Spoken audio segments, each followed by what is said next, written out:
bergerak berbagi untuk negeri, guru penggerak majukan pendidikan, guru penggerak menghamba pada murid, kreatif rancang pembelajaran. Assalamualaikum warahmatullahi wabarakatuh. Shalom, Om Swastiastu. Bapak Ibu yang berbahagia, senantiasa kita memanjatkan puji syukur kehadapan Tuhan Yang Maha Kuasa. Hari ini kita bersama-sama masih diberikan kebahagiaan untuk melaksanakan satu tugas yang mulia. Sebagaimana kita ketahui bahwa pada hari ini salah satu teman kita sebagai calon guru penggerak di sekolah kita melaksanakan kegiatan aksi nyata modul 1.4 budaya positif tentang diseminasi penyebaran pemahaman dan pengalaman penerapan budaya positif. Hari ini mari kita ikuti kegiatan ini dengan baik sehingga apa yang disampaikan menambah pengetahuan kita bersama selaku pendidik dan tenaga pendidikan yang ada di sekolah kita. Selanjutnya saya serahkan sepenuhnya waktu dan tempat dan kesempatan ini kepada Ibu Niwayan Astinasih Sarjana Pendidikan untuk memaparkan aksi nyatanya. Ya, terima kasih saya ucapkan kepada Bapak Kepala Sekolah atas waktu dan kesempatannya. Ya, pertama-tama saya ucapkan selamat siang, Om Swastiastu, Assalamualaikum warahmatullahi wabarakatuh. Ya, puji syukur kita panjatkan kehadiran Tuhan Yang Maha Esa. Ya, karena dengan rahmat beliau pada kesempatan ini saya masih diberikan kesehatan, ya, sehingga kita semua bisa berkumpul di ruangan ini. Ya, saya mengucapkan terima kasih yang sebanyak-banyaknya ya atas kehadiran serta dukungan Bapak Ibu dalam pembuatan salah satu tugas saya sebagai calon guru penggerak, yaitu membuat aksi nyata budaya positif tentang diseminasi penyebaran pemahaman dan pengalaman penerapan budaya positif. Ya, baiklah Bapak Ibu, tanpa berpanjang lebar, ya langsung saja, ya selamat datang saya ucapkan, ya Bapak Ibu guru hebat, ya kita akan saling berkolaborasi, saling mendukung, saling mensupport untuk membudayakan sekolah kita agar tumbuh disiplin yang positif. Ya, untuk menumbuhkan disiplin yang positif ada beberapa hal penting atau poin-poin yang harus kita laksanakan. Ya, sebelumnya saya bertanya kepada Bapak Ibu, ya apa sih itu budaya positif? Ya, ada yang tahu apa itu budaya positif? Nilai dan siswa. Ya, benar Ibu. Ya, budaya positif adalah nilai dan kebiasaan di sekolah yang berpihak pada murid agar mereka dapat berkembang menjadi pribadi yang kritis, penuh hormat, bertanggung jawab sesuai profil pelajar Pancasila. Ya, baiklah Bapak dan Ibu guru hebat, ya dalam menumbuhkan budaya positif, hal yang terpenting harus kita lakukan yaitu ya saling berkolaborasi, saling bekerja sama antara seluruh warga sekolah agar terciptanya budaya yang positif di sekolah kita. Ya, selanjutnya ya ada pun konsep utama modul yang akan saya bahas yang merupakan materi yang saya dapatkan selama saya mengikuti pendidikan guru penggerak selama 1 bulan ini, yaitu tentang ya budaya positif. Ada 7 poin. Ya, di dalamnya yang pertama ada paradigma belajar, yang kedua disiplin positif, Yang ketiga, kebutuhan dasar manusia. Yang keempat, motivasi perilaku manusia. Yang kelima, posisi kontrol restitusi. Yang keenam, keyakinan kelas. Dan terakhir, segitiga restitusi. Ya, baiklah Bapak dan Ibu guru hebat. Ya, materi pada guru penggerak ini hampir mirip dengan PMR Bapak Ibu. Ya, saya yakin Bapak Ibu semua sudah membuat tentang keyakinan kelas. Ya, saya mungkin menyinggung sedikit saja biar mungkin agak sedikit saling berbagi, saling menyatukan pendapat tentang pemahaman kita tentang menyebarkan budaya positif di sekolah. Ya, yang pertama yaitu pembelajaran dengan paradigma baru.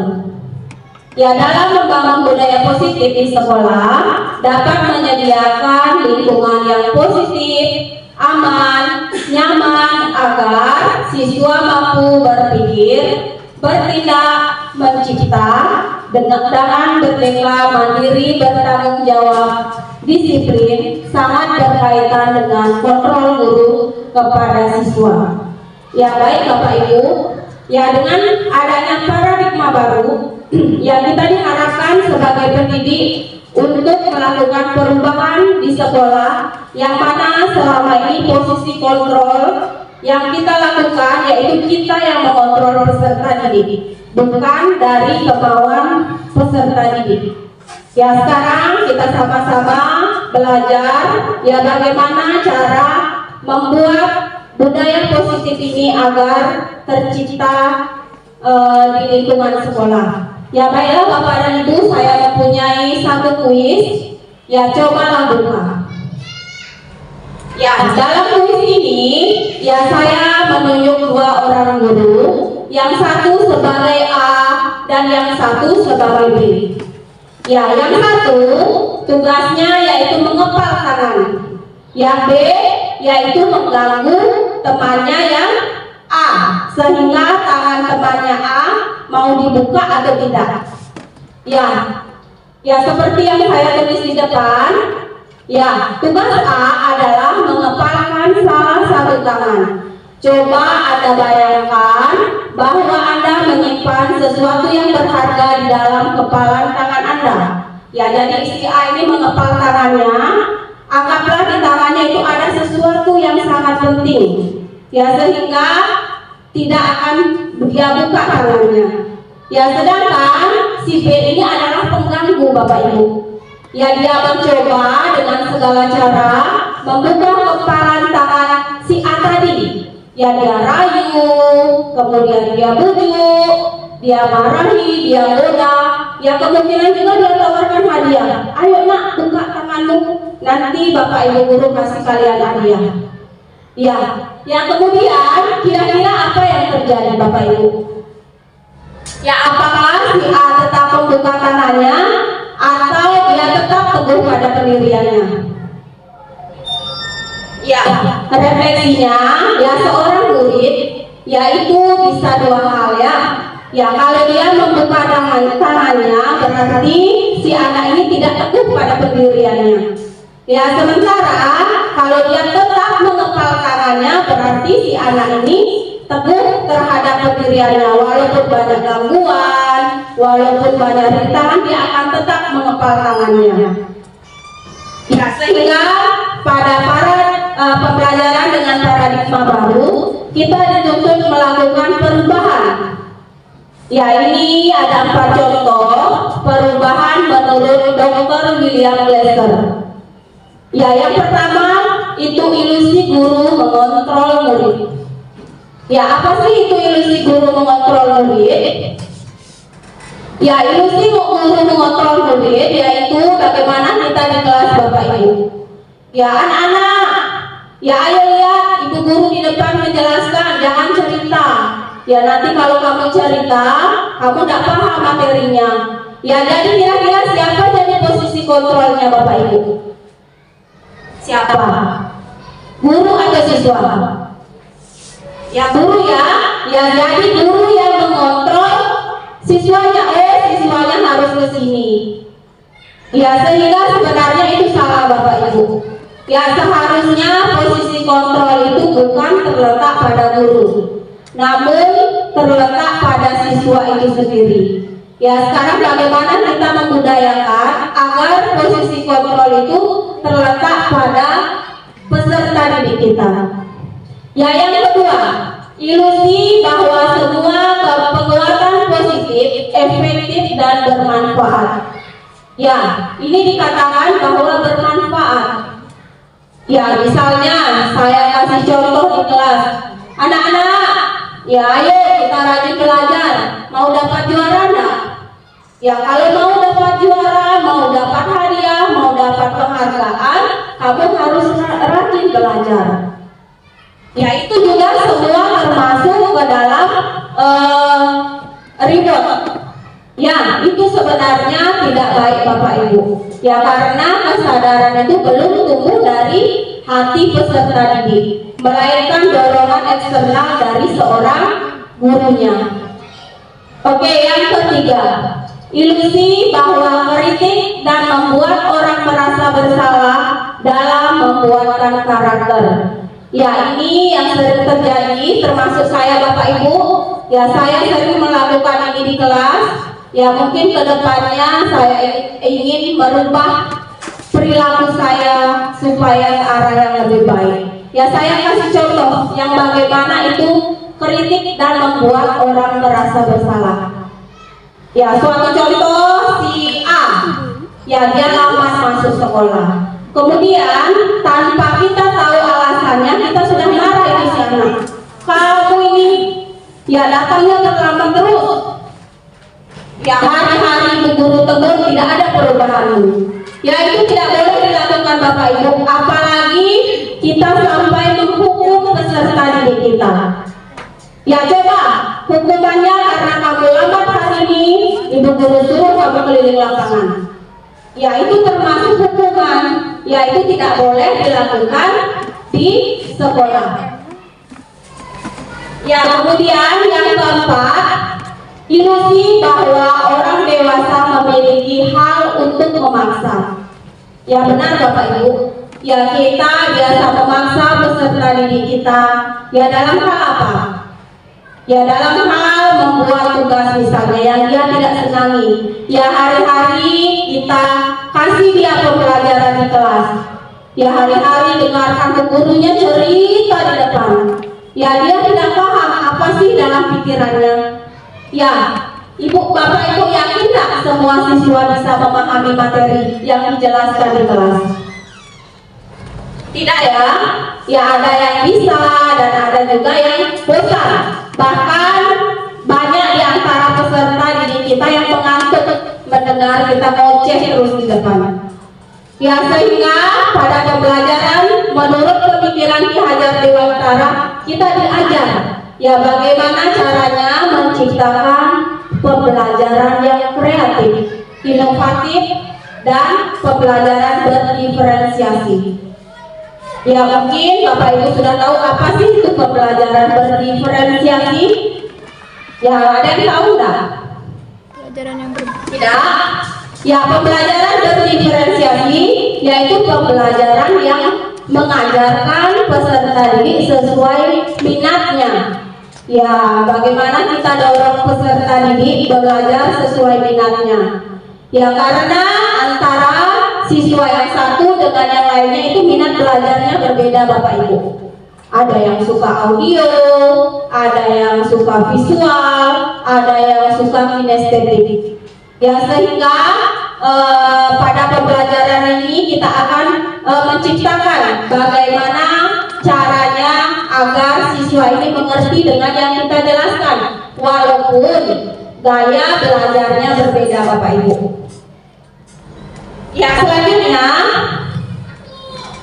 ya, yang kedua yaitu disiplin positif. Ya, mungkin kita semua sudah tahu apa itu disiplin Bapak Ibu ya. Ya, disiplin itu adalah disiplin adalah sesuatu yang dilakukan seseorang pada orang lain untuk mendapatkan kepatuhan. Ya, di sini dibilang mendapatkan kepatuhan. Kepatuhannya seperti apa Bapak Ibu? Ya, masih ingat nggak waktu corona? Ya, waktu corona kita suruh semua siswa, bukan hanya siswa, gurunya pun sekolah memakai masker. Ya, itu merupakan suatu kepatuhan. Ya, kira-kira Bapak Ibu guru serta siswa nyaman nggak memakai masker? Ya, tidak ya. Ya, pasti tidak nyaman. Bu, susah. Bu, nggak enak rasanya nafas pakai masker. Ya, padahal ya kalian kita tahu ya disiplin itu adalah suatu yang hubungannya dengan ketidaknyamanan.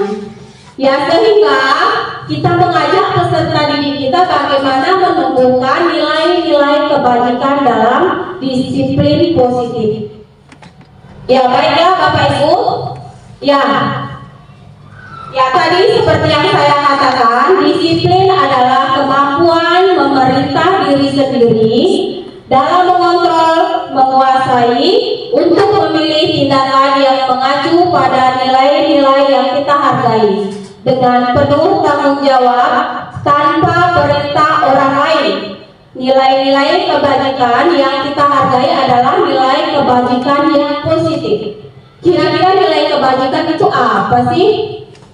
Ada yang tahu Bapak Ibu? Tidak? Ya, nilai kebajikan itu adalah nilai universal, nilai umum. Ya anak-anak, ya kalau naik motor, ya kalian wajib memakai helm. Nanti kalau tidak pakai helm, kena sweeping, ada Pak polisi di sana. Ya, sebenarnya nilai universalnya, nilai kebajikannya bukan itu. Ya kita disuruh memakai helm karena apa? Karena ingin melindungi kepala dari benturan. Misalnya kalau jatuh, ya kepalanya kita tidak langsung terbentur. Itulah yang disebut dengan nilai kebajikan Bapak Ibu. Oke, selanjutnya saya membahas yang ketiga tentang kebutuhan dasar manusia. Ya Bapak Ibu, ya sebagai manusia, ya kita ada 5 kebutuhan dasar.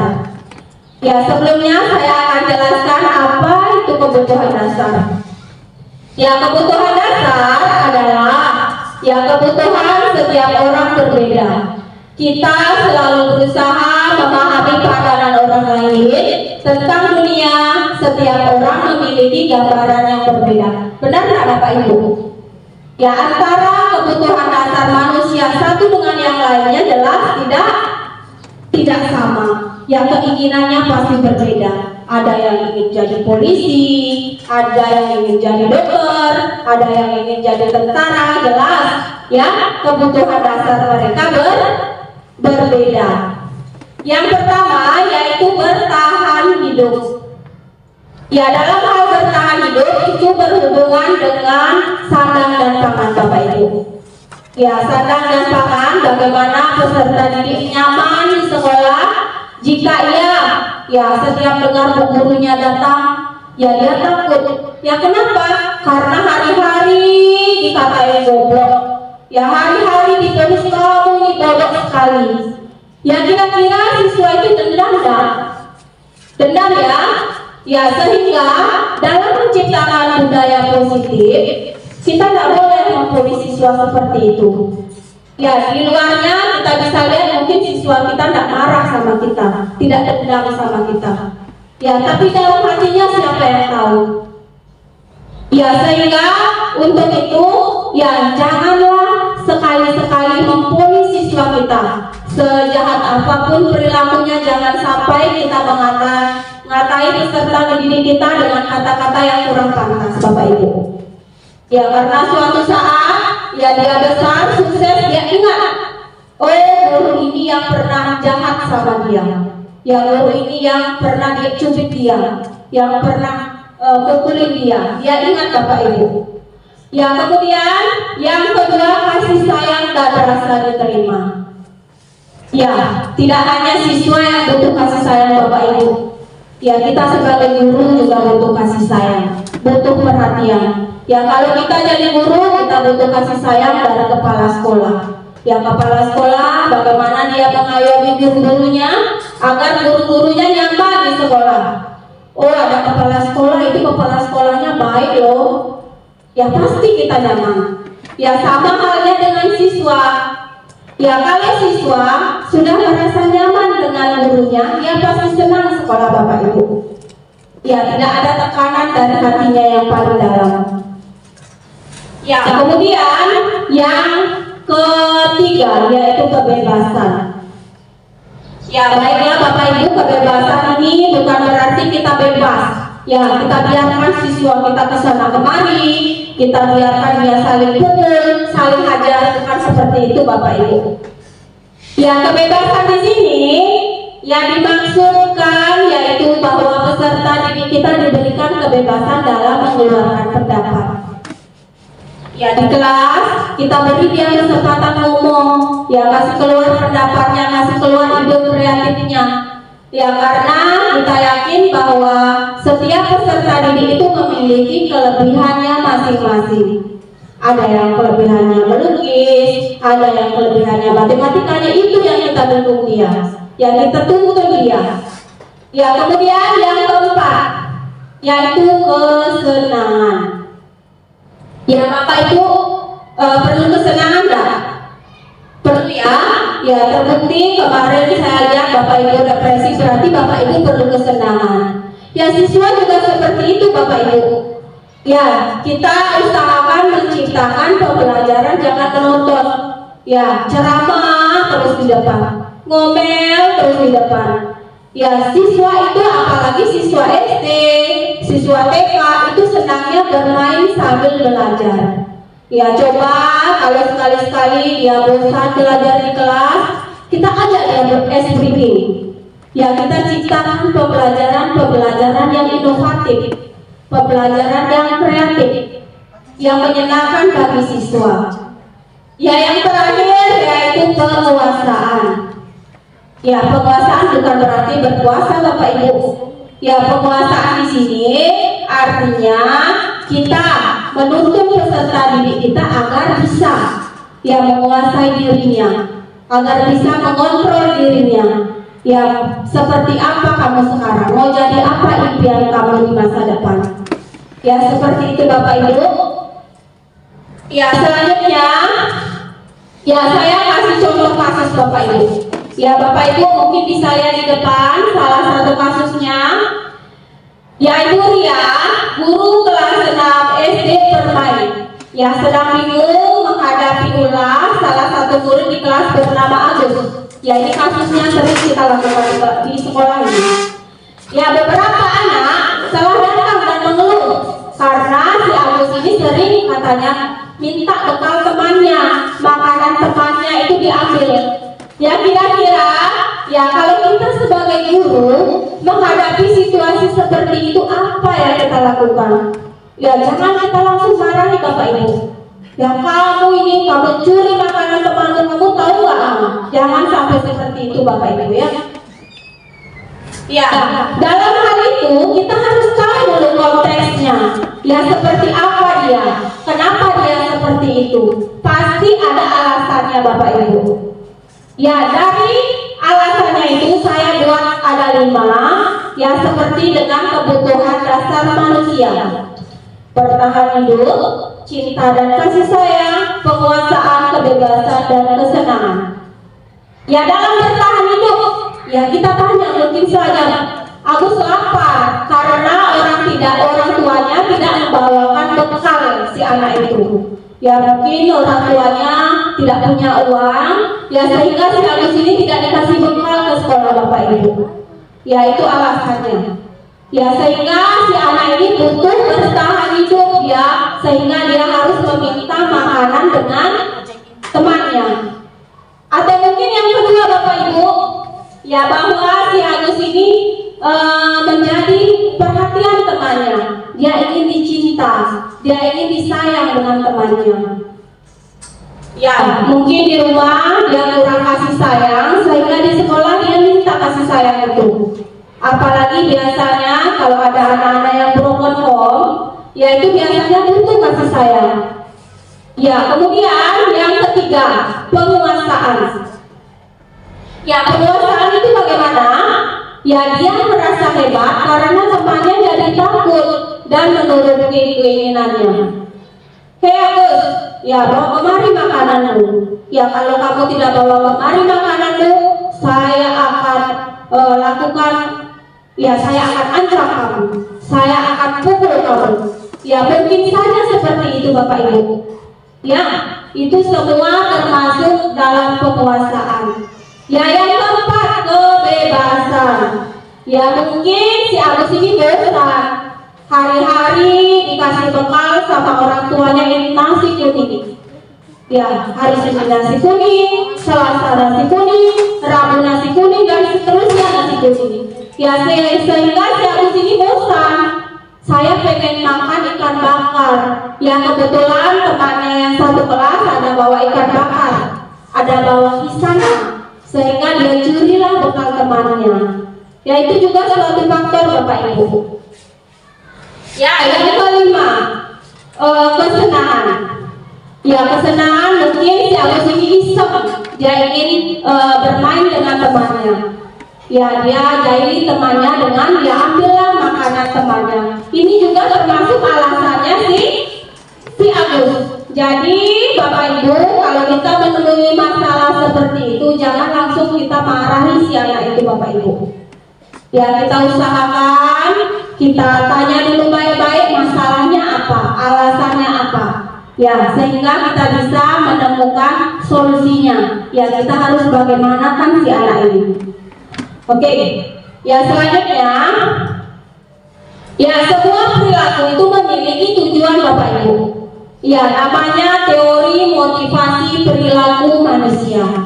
Ada namanya teori eksternal, ada namanya teori internal. Yang kira-kira apa sih itu teori internal dan eksternal? Oke, saya jelaskan Bapak Ibu. Ya, teori eksternal yaitu untuk menghindari ketidaknyamanan atau hukuman. Contoh, ya Bapak Ibu di sini buat aksi nyata ya di PMM. Ya itu juga termasuk pada ketidaknyamanan. Ya kenapa?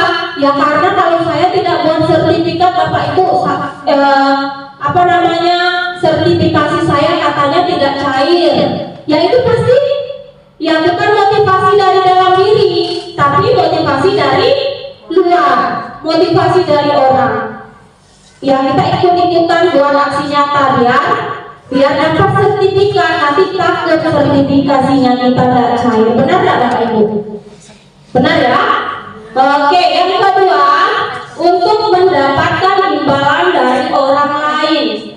Contoh, ya tadi Bapak Ibu ya sudah dikasih tahu kepala sekolah akan melakukan workshop. Ya disuruh workshop ke Palu misalnya. Ya kita itu pasti dalam hati kita manusiawi Bapak Ibu ya, pasti kita perlu namanya honor, transport, ya pasti itu. Ya manusiawi, saya juga begitu Bapak Ibu ya. Ya kalau kita disuruh pergi-pergi, kalau tidak dapat uang jalan, mana mau? Iya, itu juga termasuk dorongan eksternal, bukan dari diri kita.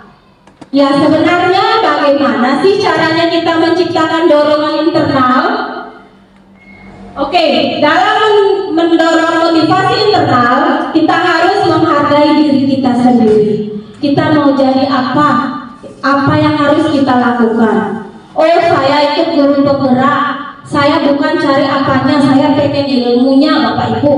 Saya ingin pengetahuannya, saya ingin bisa lebih maju, ingin menciptakan pembelajaran yang kreatif di kelas. Itu termasuk dorongan internal. Ya karena langsung bersumber dari hati saya yang paling dalam. Itu hanya contoh ya Bapak Ibu. Oke, selanjutnya hukuman dan konsekuensi. Ya saya senang buat kasus Bapak Ibu. Ya karena kalau ada kasusnya, saya yakin pasti kita gampang, kita mudah paham tentang materinya. Ya ini ada kasus hukuman dan konsekuensi. Ya kasusnya Intan kurang menguasai pelajaran matematika. Ya sehingga pada jam terakhir pelajaran tersebut tersebut, dia lebih banyak diam atau menggambar di buku pelajarannya. Ya, pada saat guru matematikanya, Ibu Nita menanyakan pertanyaan kepada Intan. Si Intan ini gugup, tidak tahu menjawab. Ya, kemudian teman-temannya tidak sengaja menertawai Intan. Ya, kira-kira Intan malu enggak? Malu ya? Oke. Ya, ketika Intan malu, ibu gurunya membiarkan teman-temannya itu menertawakan Intan. Ya, kemudian dia menyuruhnya maju. Intan, ayo maju, kerjakan soal di depan. Ya, padahal si Intan ini sudah gugup, sudah gemeteran, tapi kita paksa lagi dia maju. Ya, dengan terpaksa si Intan maju ke depan kelas. Ya, walaupun rasa takut dan gemetarnya masih ada. Ya, kita paksa dia sampai di depan, dia tidak tahu menjawab, Bapak Ibu. Ya, karena dia kurang dalam matematika. Ya, sehingga ya sampai di depan dihukumlah sama Ibu Nita ini. Ya, Intan, kamu tidak bisa jawab, coba kamu pegang ujung hidungmu. Ya, kemudian si Intan ini menuruti instruksi dari Ibu Nita ini karena dia takut dihukum. Ya, dia peganglah ujung hidungnya. Ya, kemudian temannya dengan sontak menertawakan si Intan ini. Ya, jelas ya dalam hati Intan yang paling dalam ini ada rasa kecewa, ada rasa malu yang luar biasa, Bapak Ibu.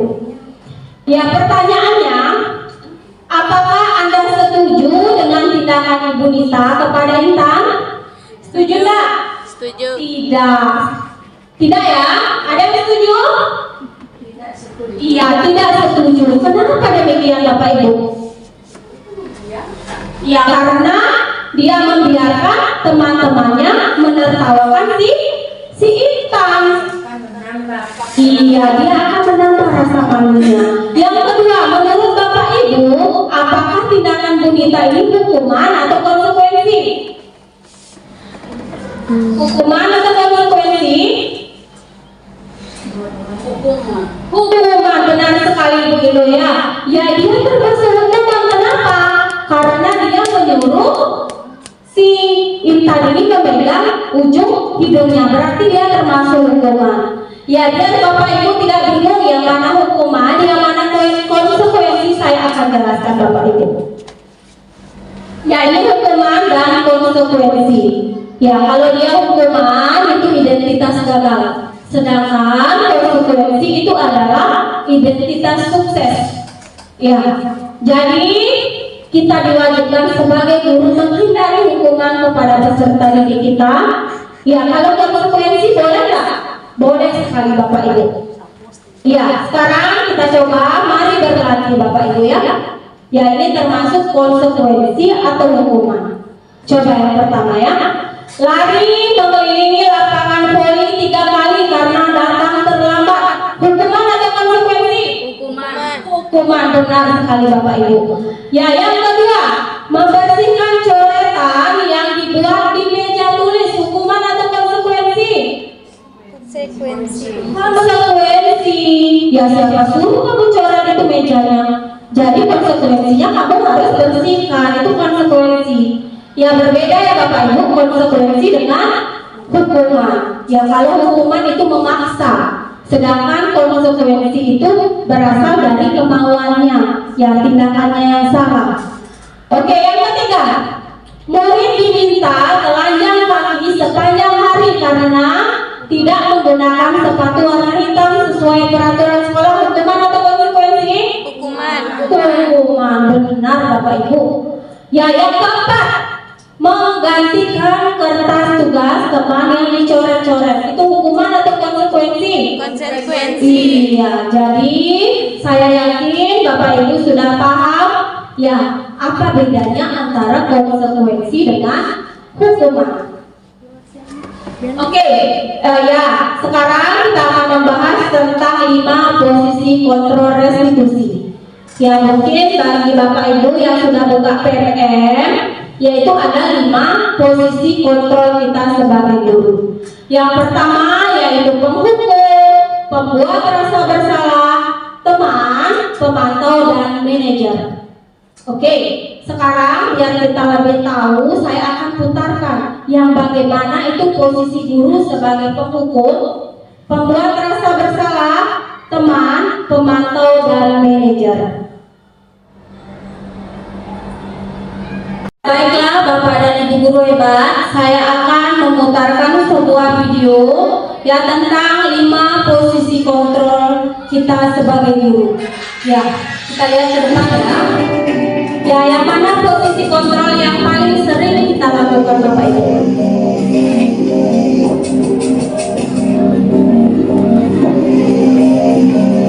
Maren, sini kamu. Selamat pagi Bu. Ini posisi kontrol sebagai penghukum ya Bapak Ibu. Pasti terlambat. Maaf Bu, saya Apa? Apa coba? Alasan kamu apa lagi? Kapan sih kamu tidak terlambat?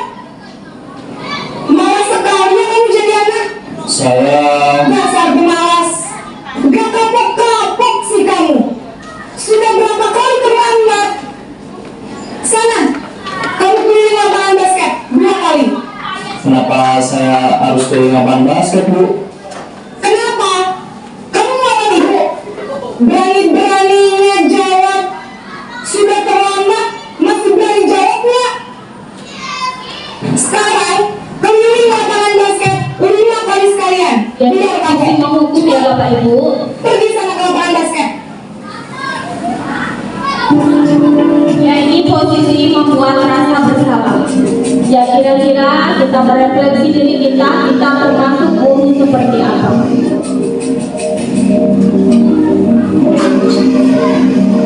Maren,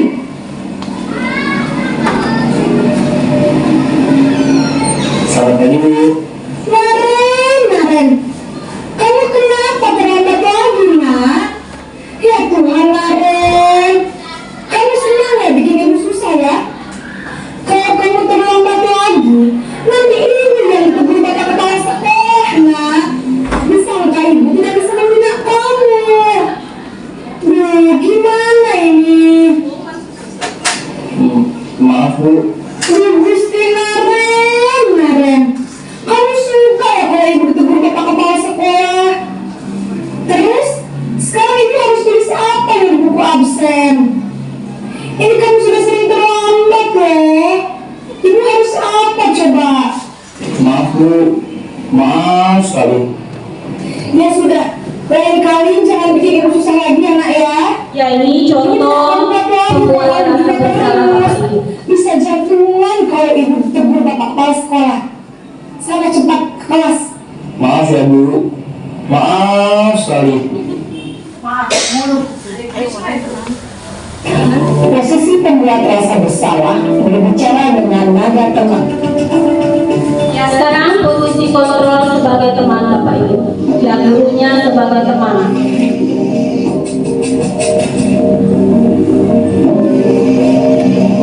Maren,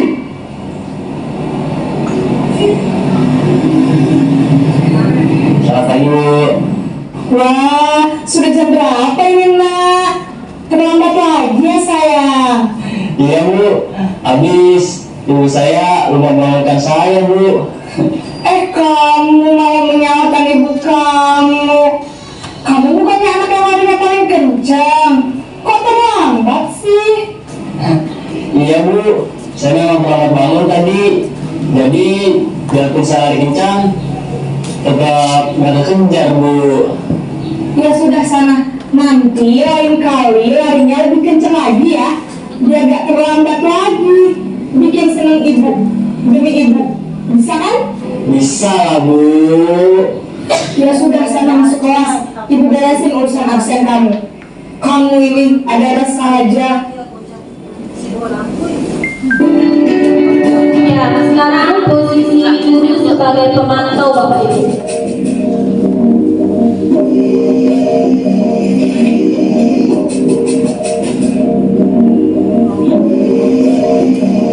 Maren,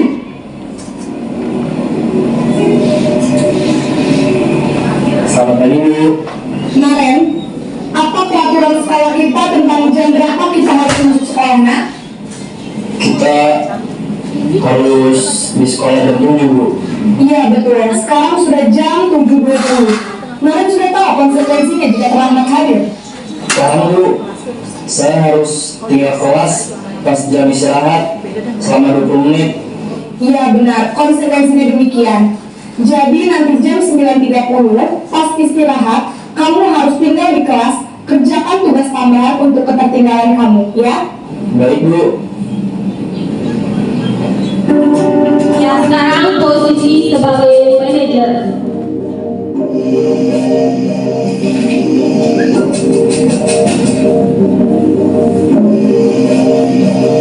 Naren!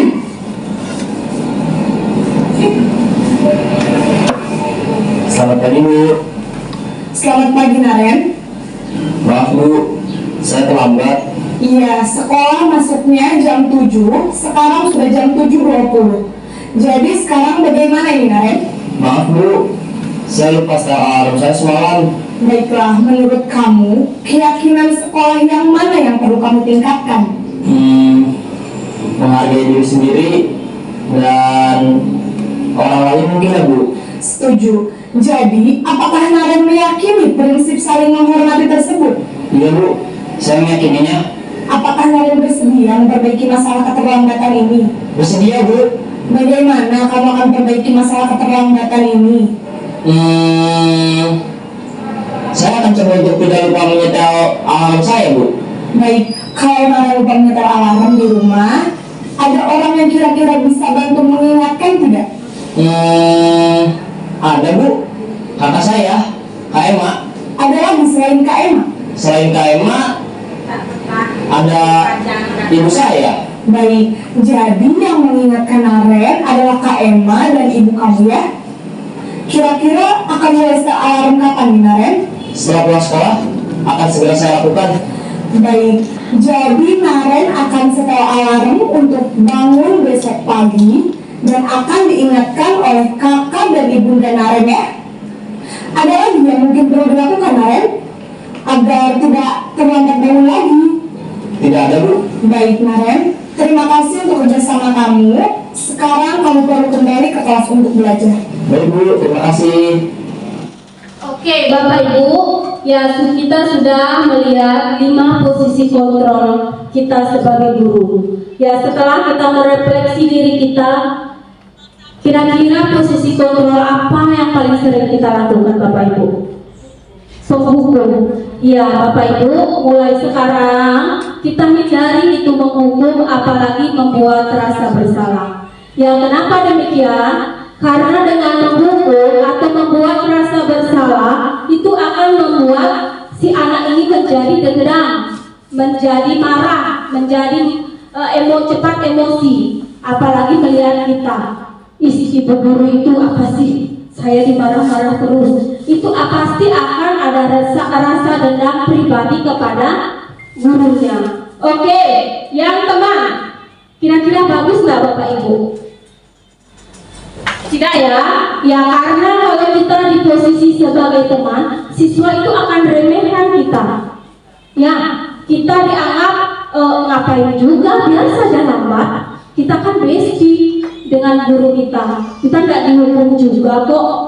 Iya, jadi seolah-olah guru itu tidak ada wibawanya, tidak ada teladannya bagi peserta didik. Ya sehingga sebagai guru kita sebaiknya sebagai pemantau dan sebagai manajer. Ya sebagai pemantau kita harus melihat perkembangan siswa kita. Kita harus mencari solusi kepada permasalahan yang dihadapi siswa kita. Ya sedangkan pada posisi manajer kita juga harus memanggil peserta didik kita. Ya jangan sampai kita memarahi peserta didik kita di hadapan teman-temannya Bapak Ibu. Ya kita panggil secara pribadi ke ruangannya kita, kemudian kita tanya apa alasannya, kenapa dia bisa terlambat, kira-kira apa solusinya. Kemudian kita tanyakan keyakinan kelas yang sudah kita buat, kira-kira sesuai enggak ya kelakuan yang dia lakukan dengan keyakinan kelasnya. Ya, sehingga peserta didik itu merasa senang merasa termotivasi, merasa tidak ingin melakukan hal itu kembali Bapak Ibu. Ya, sehingga kita sebagai guru kurangi dalam menghukum dan membuat rasa bersalah kepada peserta didik kita. Ya, baiklah Bapak Ibu, selanjutnya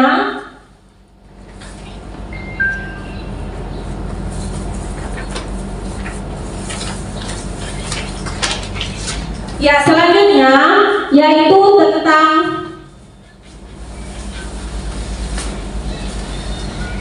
tentang penerapan segitiga restitusi.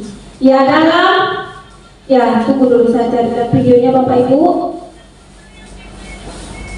Dalam menerapkan 5 posisi kontrol, ada penghukum, pembuat rasa bersalah, teman, pemantau, dan manajer. Yaitu setiap posisi kontrol ini memiliki sifat yang berbeda Bapak Ibu. Mulai dari kata-katanya itu berbeda. Contoh, penghukum patuhi aturan sekolah lalu berdiri di depan kelas. Sedangkan kalau pemantau, kita tanya siswa kita, apa sih yang kamu langgar nak? Apa sih konsekuensinya? Sedangkan dalam posisi manajer, kira-kira apakah kamu tahu kesalahanmu? Bagaimana caramu memperbaiki kesalahan itu? Selanjutnya, dari 5 posisi kontrol itu kita membuat keyakinan kelas. Bagaimana caranya membuat keyakinan kelas? Kenapa tidak peraturan saja Bapak Ibu? Kenapa harus keyakinan kelas? Apa sih bedanya peraturan dengan keyakinan kelas? Apa sih bedanya kesepakatan kelas dengan keyakinan kelas? Ada yang tahu Bapak Ibu? Masih bingung? Oke, saya jelaskan. Posisi keyakinan kelas itu adalah nilai kebajikan yang universal Bapak Ibu. Kalau dia peraturan selalu menggunakan kalimat-kalimat negatif.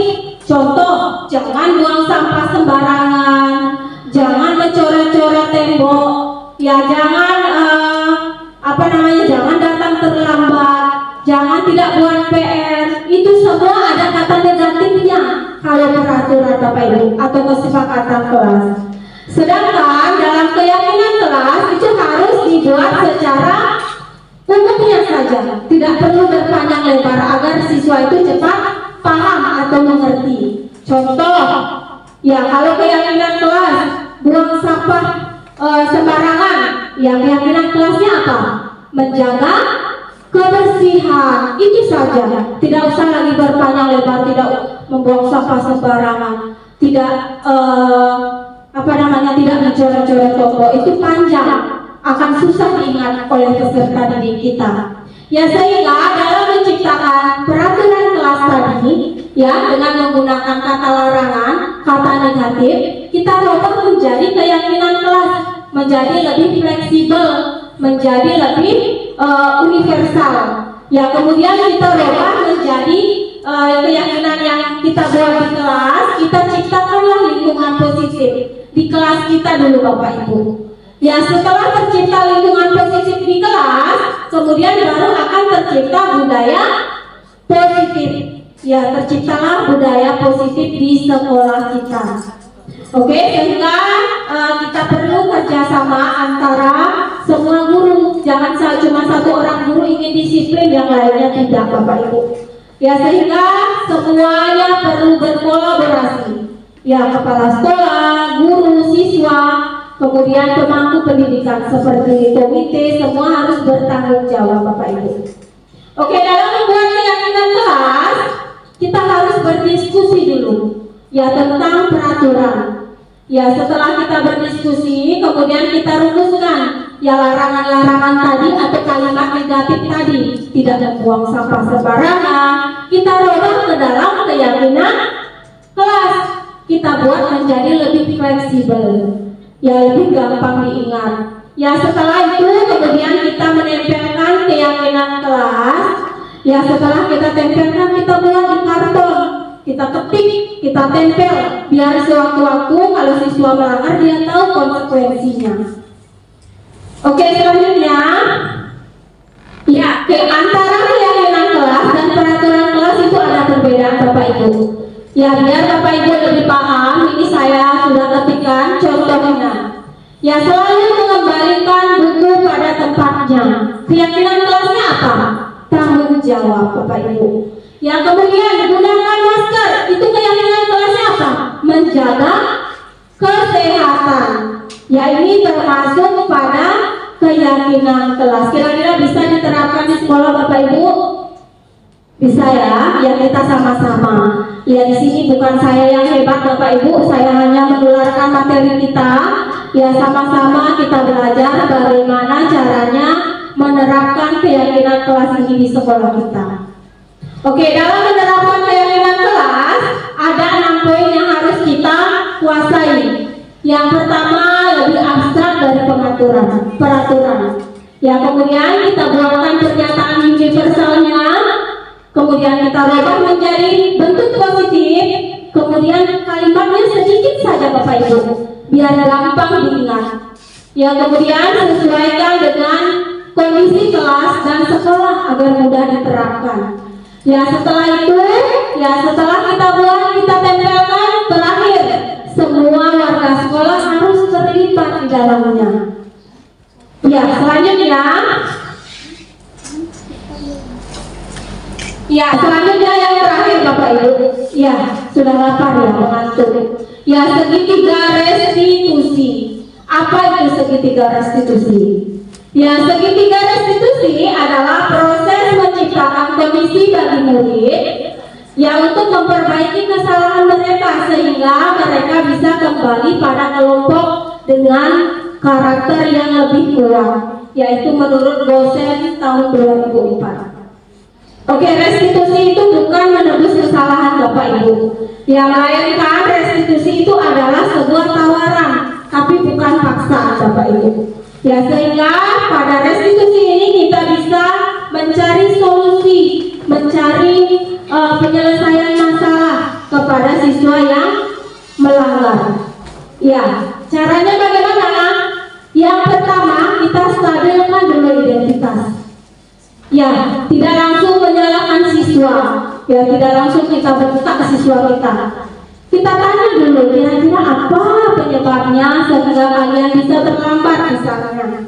Ya, kemudian kita validasi tindakan yang salah. Ya, kita kasih alasan kepada peserta didik kita. Kenapa nak kamu bisa lambat? Apa alasannya? Ya, pasti si anak ini punya alasan, Bapak Ibu ya. Ya, kemudian setelah si anak ini menyampaikan alasannya tadi, barulah kita menanyakan keyakinan kelasnya. Ya, keyakinan kelas yang ditempel-tempel tadi, Bapak Ibu. Ya, pasti dia hafal, pasti dia ingat. Ya, kemudian kita tanyakan lagi, kamu masih ingat nggak keyakinan kelasnya kita apa? Ya, setelah itu kita tanyakan bagaimana solusinya, bagaimana caranya untuk memperbaiki kelakuannya tersebut, Bapak Ibu. Ya, ini sebuah kasus saya terapkan contoh di kelas saya. Ini adalah penerapan pada penyelesaian masalah segitiga restitusi, Bapak Ibu.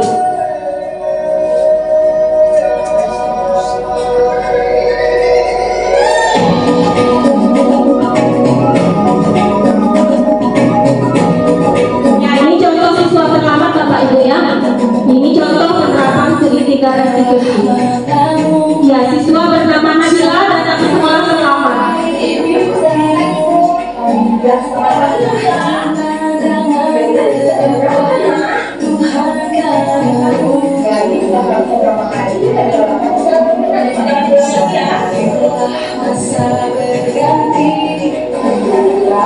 Setelah itu kita panggil si anak itu ke ruangannya kita tanyakan masalahnya.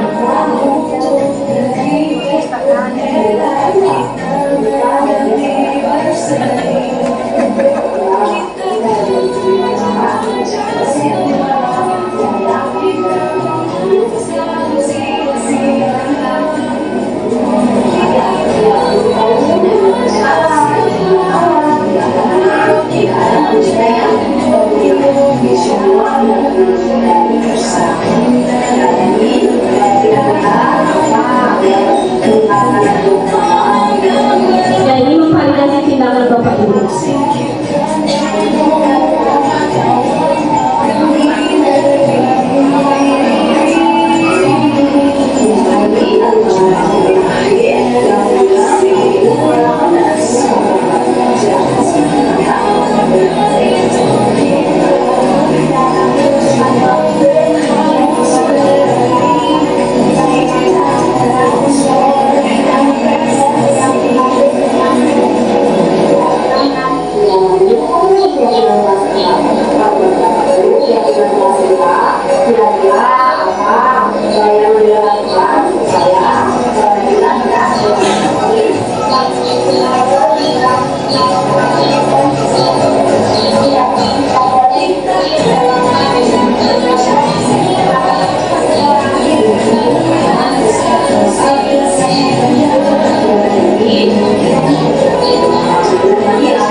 Kasus yang kedua Bapak Ibu, yaitu peserta didik menyontek pada saat ulangan harian.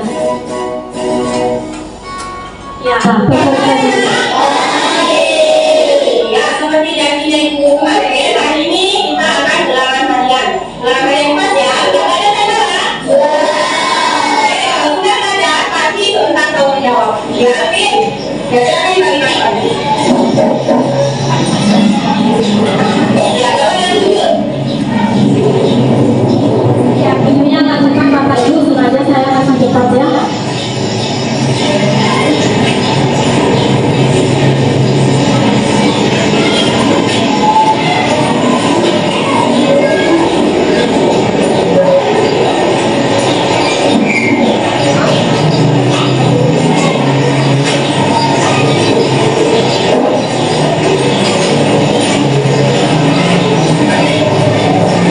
Ya, silakan dikerjakan ya.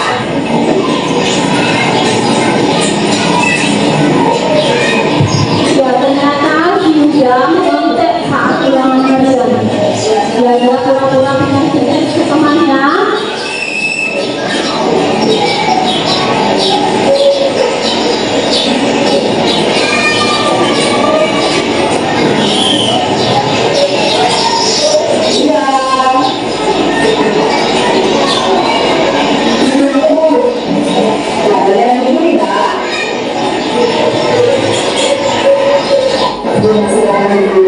Kemudian karena sudah berkali-kali menyontek ditegur, kemudian Yuda dipanggil.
Mungkin Bapak Ibu bisa menerapkan di kelas masing-masing ya. Jadi, apa yang akan kita lakukan ya, kita tidak sholat kebaran bersama.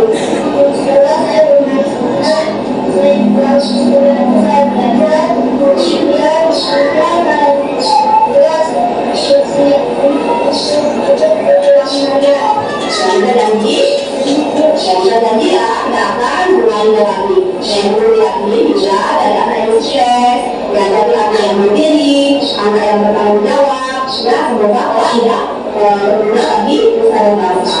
Ya, jangan ulangi lagi ya. Ya, silakan juga ke kelas. Ya, setelah supaya kita menyelesaikan masalah kita perlu terdapat siswa kita. Dari SD Impres Sabtukolai, perasaan saya setelah melakukan restitusi bersama guru Astini, saya merasa senang karena mendapat solusi dari permasalahan saya datang terlambat sekolah. Saya berjanji tidak akan datang terlambat sekolah dan saya berjanji akan menaati peraturan sekolah. Terima kasih Guru Astini. Nama saya sudah berasal dari kelas 5B SD Impres Sabtukolai. Perasaan saya setelah melakukan restitusi bersama Guru Astini, saya merasa sangat senang karena mendapat solusi dari menyontek pada ulangan harian, dan saya berjanji tidak akan menyontek lagi, dan saya berjanji akan menjadi anak yang menaati peraturan di sekolah. Terima kasih Bu Astini. Ya baiklah Bapak Ibu, itu contoh penanganan kasus dengan pendekatan segitiga restitusi. Ya kembali saya tarik kesimpulan Bapak Ibu. Ya karena materi kita sudah habis, saya akan menarik kesimpulan. Kita akan merefleksi diri kita sebagai guru Bapak Ibu.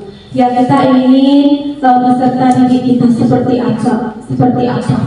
Ya kita ingin menciptakan peserta didik kita seperti apa? Ya jadi kita sebagai kontrol, kita harus mengontrol peserta didik kita. Kita harus menjelaskan, ya menuntut peserta didik kita agar peserta didik kita memperoleh kebahagiaan, keselamatan yang setinggi-tingginya sebagai manusia dan sebagai anggota masyarakat seperti menurut filosofi Ki Hajar Dewantara. Ya, setelah kita mempelajari kasus itu, mungkin ada yang mau bertanya Bapak Ibu? Ya tidak ada ya. Ya kalau tidak ada, saya tutup kegiatan diseminasi pada hari ini. Saya mohon dukungan dari Bapak Ibu. Semoga saya dilancarkan dalam kegiatan calon guru penggerak angkatan 9. Saya juga mohon maaf Bapak Ibu, saya telah mengganggu jam istirahatnya Bapak Ibu. Namun pada kegiatan ini saya berharap kita sebagai guru selalu merefleksi diri kita agar selalu menciptakan budaya-budaya positif di sekolah. Ya terima kasih Bapak Ibu. Saya tutup dengan Pramasati Om Santi Santi Santi Om. Assalamualaikum warahmatullahi wabarakatuh dan selamat siang. Bapak Ibu guru yang berbahagia, luar biasa. Apa yang kita dengarkan, apa yang teman kita sampaikan, sesungguhnya kalau kita perhatikan dengan baik, kita simak dengan baik, itulah yang sebenarnya harus kita lakukan di sekolah ini. Makanya kita tidak berpikir si A tidak tegas, si B tidak tegas. Itu sebenarnya pikiran Bapak Ibu yang keliru. Yang benar itu sekarang yang diutamakan adalah kebijaksanaan. Coba pikirkan apa yang beliau sampaikan tadi. Ya, kadang-kadang kita harus tegas hukum anak, itu yang sudah dihindari sekali. Jadi kita membuat kemerdekaan yang bijaksana. Saya petik tadi ada 10 kesimpulan yang saya dapatkan, tapi ini bahan saya. Nanti kapan kita akan kumpul menemukan masalah-masalah jelas, baru saya juga menggunakan dasar-dasar yang saya dapatkan apa yang disampaikan oleh teman kita tadi. Luar biasa. Mudah-mudahan kita bisa terapkan pelan-pelan, walaupun selama ini masih banyak hal-hal yang kita melanggar apa yang disampaikan oleh teman kita tadi. Terima kasih banyak kepada kita semua. Mudah-mudahan tahap selanjutnya teman kita di Wilayah Astini sukses, berhasil dan ditetapkan menjadi guru penggerak di Kabupaten Parigi Motong, khususnya di SD Impres 1 Doain. Sekali lagi terima kasih banyak.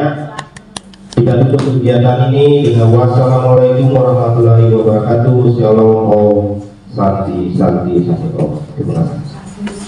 Ya, selamat pagi anak-anak. Pagi. Ya, bagaimana kabar kalian hari ini? Semua sehat? Sehat. Sudah sarapan belum? Sudah. Oke.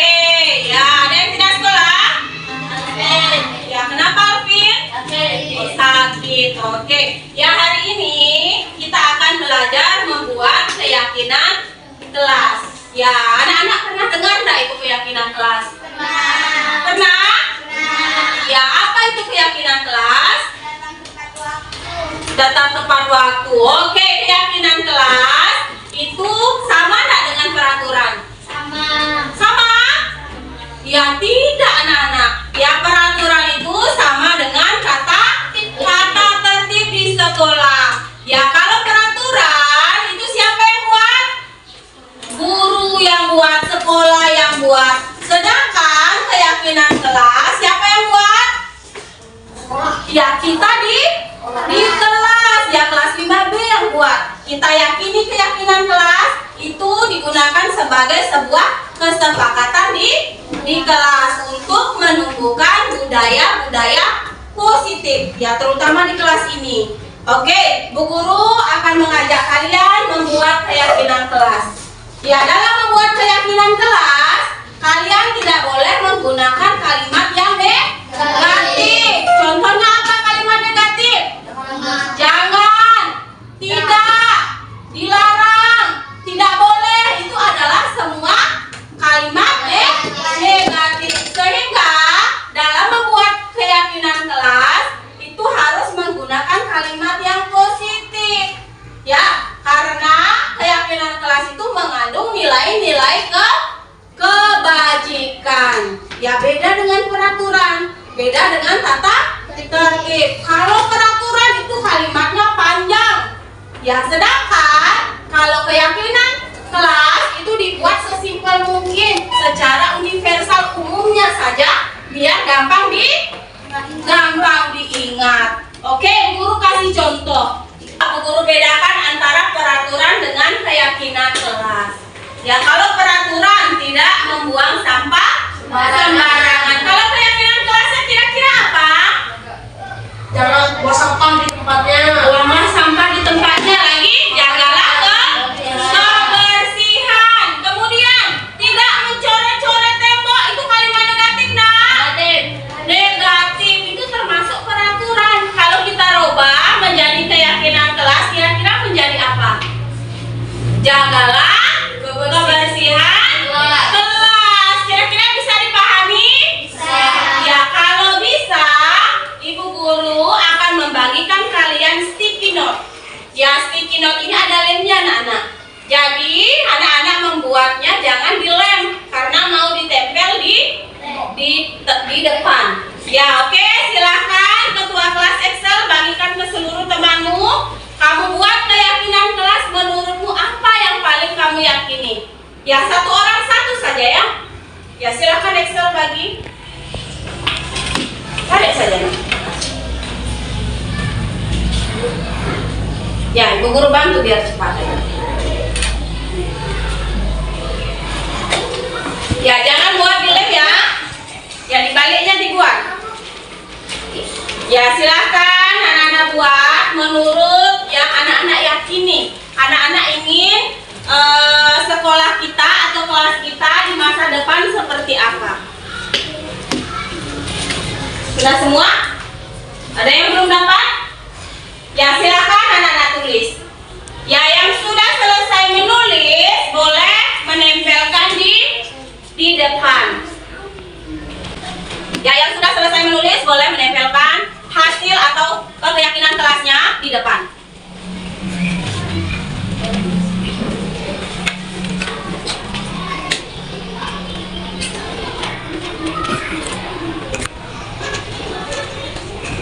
Ya, kalau sudah tempelkan di depan, ayo.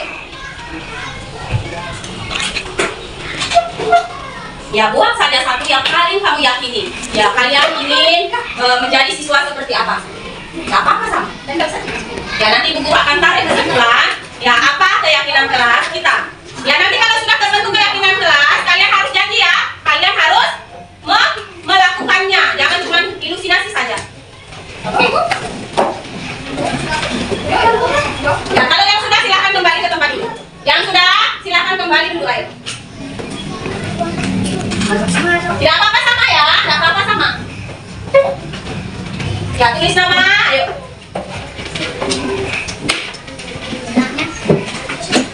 Jangan cuma salah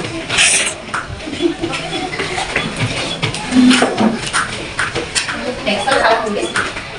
Oke, silakan, ayo. Siapa yang belum? Sudah semua? Sudah semua. Sudah. Kalau sudah semua, ibu guru akan menarik kesimpulan dari keyakinan kelas yang kalian buat. Oke, ibu guru bacakan ya. Yang menurut Excel, dia ingin membuang sampah pada tempatnya. Ya, kemudian juga jagalah kebersihan. Ya, datang tepat waktu. Ya, menjaga kebersihan kelas, memakai seragam. Ya, ke sekolah datang tepat waktu. Oke, ibu guru sudah baca semua keyakinan kelas kalian. Ibu guru tarik kesimpulan. Ya, jadi keyakinan kelas kita yang pertama yaitu buanglah sampah pada tempatnya. Yang kedua, jagalah kebersihan kelas. Yang ketiga, datang ke sekolah tepat waktu. Kemudian ada lagi memakai pakaian seragam. Ya, kemudian ada lagi melaksanakan tugas piket kelas. Oke? Ya sudah, kesepakatan kelas kita sudah buat. Ya, kita harus apa? Melaksanakannya. Jadi kalau yang tidak melaksanakan keyakinan kelas ini jelas ada konsekuensinya. Oke, terima kasih anak-anak. Ibu guru akan mengetik keyakinan kelas kita di sebuah karton biar kalian bisa membacanya setiap saat. Ya.